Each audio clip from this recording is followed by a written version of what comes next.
Good evening, everyone. My name is Chris Barnett. Before I became a professional film composer and tutor, I worked, I produced technical drawings for large-scale engineering projects like uh, power station boilers, the Channel Tunnel, and heavy manufacturing. And then I moved into architecture and worked on civic projects, residential developments, that sort of thing. And then moving into music, I've always noticed the symbiosis between music and architecture. So music is not just entertainment, it's social architecture, a sonic blueprint which shapes how humans identify, gather, and belong. It creates spaces, not physical ones with bricks and windows, but emotional and cultural rooms where people can exist together. So where architecture builds walls, music builds worlds. So we use music to organize society. National anthems create nations, or at least try to. Football chants create tribes. Wedding marches create in-laws. Music doesn't just accompany social life, it constructs it.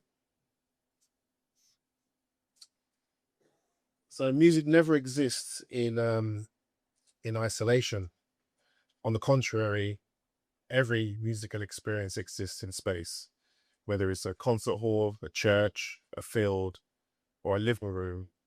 These all sculpt our perception of space. So music and architecture are inseparable.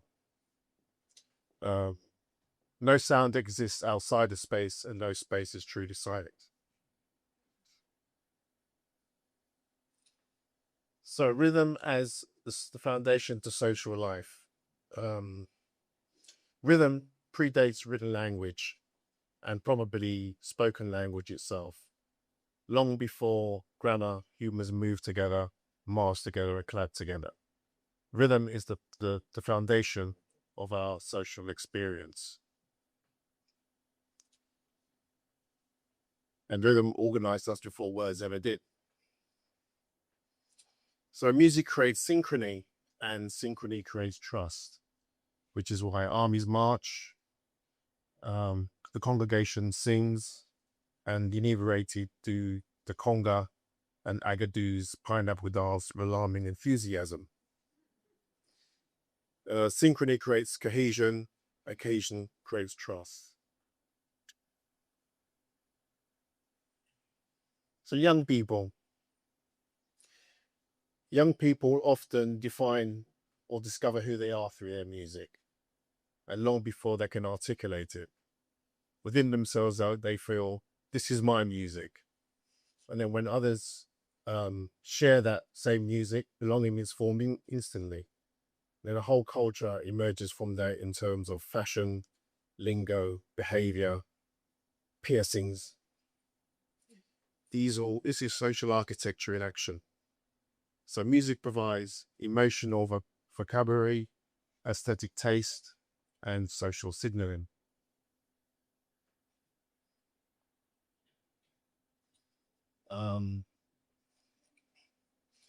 Many cultures use music to define themselves.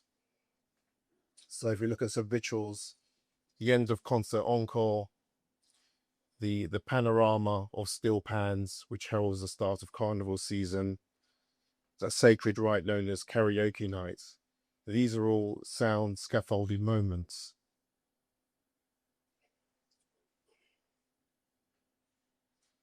And music also marks transitions from child to adult, from one family to another, and from we are many to we are one. These cultures will have musical norms which say this is who we are, this is who we're not. For although music can create environments of unity and togetherness, it also can be used to create exclusion zones, sonic no-go areas, which while they're invisible, are still deeply felt. The Latin root materia relates to both physical substance and conceptual material. Music shares this duality. It's made up of sound, and it also carries meaning. But this connection between sound and material is not just metaphorical, it's actually visible. When sand is poured onto a table or a metal plate, sound-induced vibrations cause the sand to form precise geometric patterns. Change the sound and the structure changes also. Frequency becomes form, and we can literally see that sound is constructing temporary architecture before our very eyes.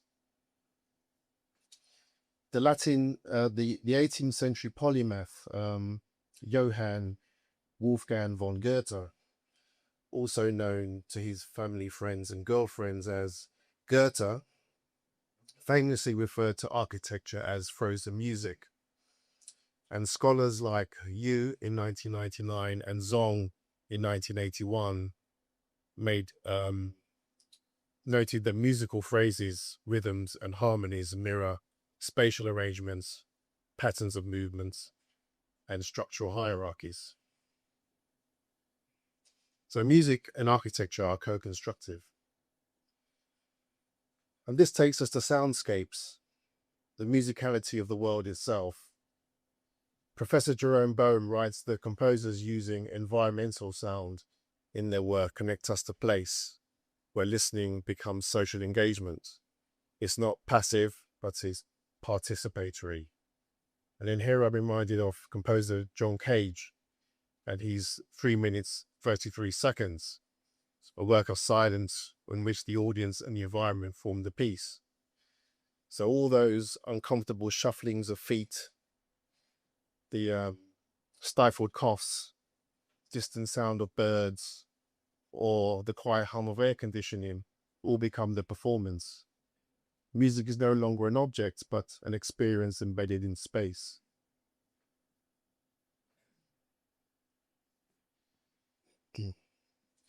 And then this pattern is reflected in architecture.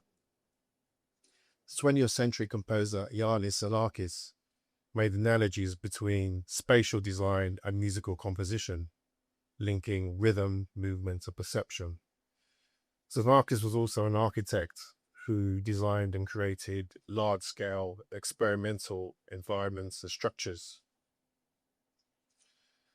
So think of sound and music as invisible architecture, where our shopping centers pike in mid-tempo pop to keep you wandering, or in my case, wondering why I'm there at all.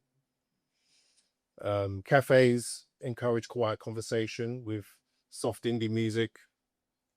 London tube announcements are functional, authoritative, and reassuring.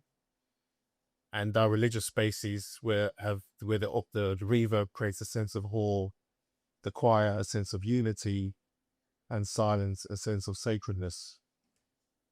Music architects presence.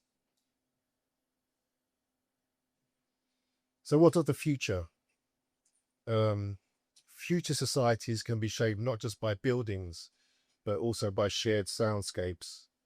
So imagine virtual concerts which blend augmented reality with live performance for global participation, or AI curated community playlists which adapt to the preferences and emotions of local residents, fostering a sense of belonging, or customized sound architecture in intelligent living spaces which adjust to the activities within to increase productivity or enhance relaxation,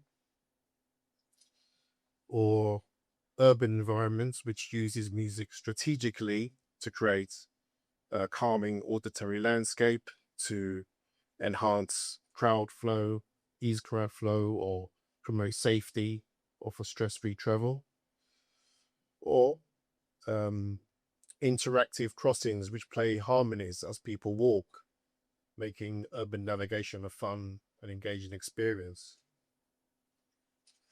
So music belongs at the center of community design, health, education, and urban planning.